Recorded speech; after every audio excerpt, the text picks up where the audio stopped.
ಮಾಡ್ತೀವಿ. ಬಿಜಾಪುರದ್ದು ಈಗ ಫಾರ್ಚುನೇಟ್ಲಿ ಮೊನ್ನೆ ಒಂದು, ಯಾಕಂದರೆ ಹಿಂದೆ ನಾವು ಎನ್ವಿರಾನ್ಮೆಂಟಲ್ ವಯೋಲೇಷನ್ನಲ್ಲಿ EC ವಯೋಲೇಷನ್ನ ಸಿಕ್ಕಾಕೊಂಡ್ಬಿಟ್ಟಿದ್ದೀವಿ. ಸುಪ್ರೀಂ ಕೋರ್ಟ್ನಲ್ಲಿ ನಮಗೆ ವಿರೋಧ ಆಗಿತ್ತು. ನಂತರ ನಾನು ವಿಶೇಷ ಆಮೇಲೆ ಅದು ರಿವ್ಯೂನಲ್ಲಿ ಕೂಡ ಭಾಳಷ್ಟು ಸಾಧ್ಯತೆಗಳು ಕಡಿಮೆ ಇತ್ತು. ನಾನು ಕಪಿಲ್ ಸಿಬ್ಬಲ್ ಅವ್ರಿಗೆ ಎಂಗೇಜ್ ಮಾಡಿ ಮತ್ತು ಕೇಂದ್ರ ಸರ್ಕಾರನೂ ಕೂಡ ಬೇರೆ ಬೇರೆ ಅವ್ರು ನಮ್ಮ ಬೇರೆ ಬೇರೆ ಪ್ರೊಜೆಕ್ಟ್ಸ್ ಎಲ್ಲ ಇದು ಮಾಡಿ ಇವತ್ತೊಂದು ದಿವಸ ಒಂದು ರಿಲೀಫ್ ಸಿಕ್ಕಿದೆ. ಭಾಳ ದೊಡ್ಡ ಗಂಡಾಂತರದಿಂದ ನಾವು ಪಾರಾಗಿದ್ದೀವಿ. ಯಾಕಂದ್ರೆ ಸುಪ್ರೀಂ ಕೋರ್ಟಲ್ಲಿ ನಮ್ಮ ನಿರ್ಣಯ ನಮ್ಮ ವಿರೋಧ ಆಗಿಬಿಟ್ಟಿತ್ತು. ರಿವ್ಯೂನಾಗ ಹೋಗಿದ್ದೀವಿ ನಾವು. ರಿವ್ಯೂನಲ್ಲಿ ಇವತ್ತು SOP ಮಾಡಬೇಕು, ಇದನ್ನೆಲ್ಲ ಮಾಡಿ ಗೌರ್ಮೆಂಟ್ ಪ್ರಾಜೆಕ್ಟ್ಸ್ಗೆ ಮತ್ತು ಡಿಸ್ಟಿಂಕ್ಷನ್ ಮಾಡಬೇಕು. ಪ್ರೈವೇಟ್ ಪ್ರಾಜೆಕ್ಟ್ಸು, ಗೌರ್ಮೆಂಟ್ ಪ್ರಾಜೆಕ್ಟ್ಸು ಅಂತೇಳಿ ನಾವೆಲ್ಲ ಕಪಿಲ್ ಸಿಬ್ಬಲ್ ಅವ್ರು ಬ್ರೀಫ್ ಮಾಡಿ ಎಲ್ಲ ಮಾಡಿ ಹತ್ತಕ್ಕೆ ತಂದಿದ್ದೀವಿ. ಈಗ ರಿವ್ಯೂ ಮಾಡಿ SOP ಹಾಕಿದ್ದಾರೆ ಮತ್ತು ಲಾರ್ಜರ್ ಬೆಂಚಿಗೆ ರೆಫರ್ ಮಾಡಿದ್ದಾರೆ.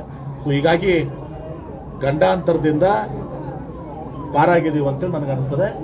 ಮತ್ತು ನಾವು ಈಗ ಒಂದು ಲೆಟರ್ನು ಕೂಡ ಈಗ ಅಡ್ವೊಕೇಟ್ ರೆಡಿ ಮಾಡಿಕೊಟ್ಟಿದ್ದಾರೆ ನಿಶಾಂತ್ ಪಾಟೀಲ್ರು.